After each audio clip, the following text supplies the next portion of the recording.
DNA news Nashik, शोध सत्याचा। लड़की गोली खाएंगे, लड़की गोली खाएंगे।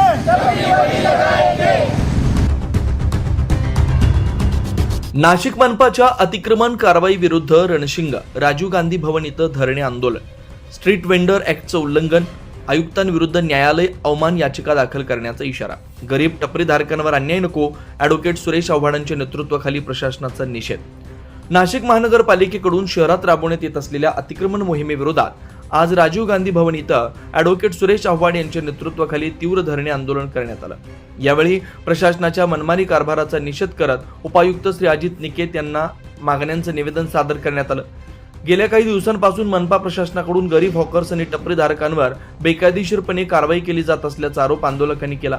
2014च्या स्ट्रीट वेंडर ऍक्टनुसार कोणत्याही टपरीधारकावर कारवाई करण्यापूर्वी त्यांचं सर्वेक्षण करून पुनर्वसन करणं बंधनकारक आहे। मात्र या कायद्यातील तरतुदींना हरताळ फासून कोणतीही कायदेशीर प्रक्रिया न राबवता अधिकाऱ्यांकडून घरे आणि दुकानं उद्ध्वस्त केली जातात। यावेळी बोलताना ॲडव्होकेट सुरेश आव्हाड म्हणाले, अधिकारी काही बड्या लोकांच्या सांगण्यावरून आणि वैयक्तिक हितसंबंधातून ही कारवाई करतात। ज्या टपरीधारकांवर कारवाई झाली ते 40 वर्षापासून खासगी जागेत व्यवसाय करतात। 1990 मध्ये देखील अशाच कारवाई विरोधात न्यायालयाने टपरीधारकांच्या बाजूने निकाल दिला होता।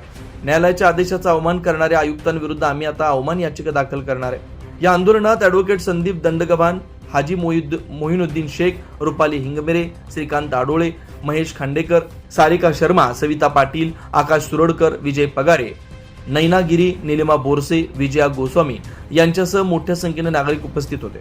न्याय न मिळाल्यास आगामी काळात मोठं जनआंदोलन छेडण्याचा इशाराही यावेळी देण्यात आला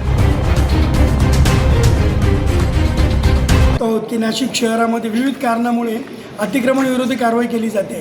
ही कारवाई करत असताना खरं आमचं म्हणणं एकच आहे की त्यांनी जी 2014 साली स्ट्रीट वेंडर पॉलिसी हा जो कायदा पारित झालेला आहे, या कायद्याची पायमल्ली करून ही कारवाई केली जाते।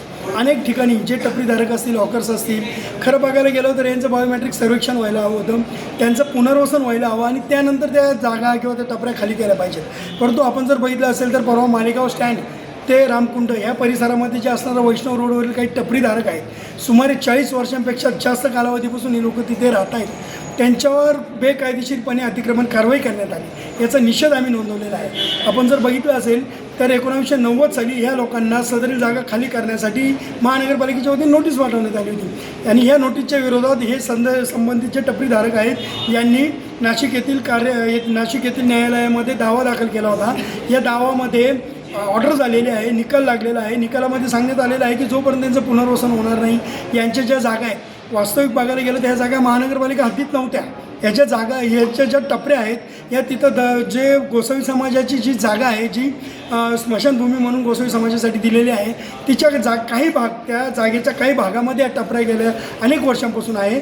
ॲडव्हान्स पोझिशननुसार त्या जागेचे हे लोक मालक झालेले आहेत, कारण या 12 वर्षापेक्षा जास्त कालावधीपासून हे लोक तिथे राहत आहेत। सुमारे 4 कुंभमेळे होऊन गेले तरी या टपऱ्याधारकांना काही त्रास झाला नाही। मात्र आता केवळ आणि केवळ हे प्रशासन वेळ काढूपणा करत आहे आणि ह्या लोकांवर कुठल्या प्रकारे यांचं ऐकून न घेता यांच्यावर कारवाई करत आहे।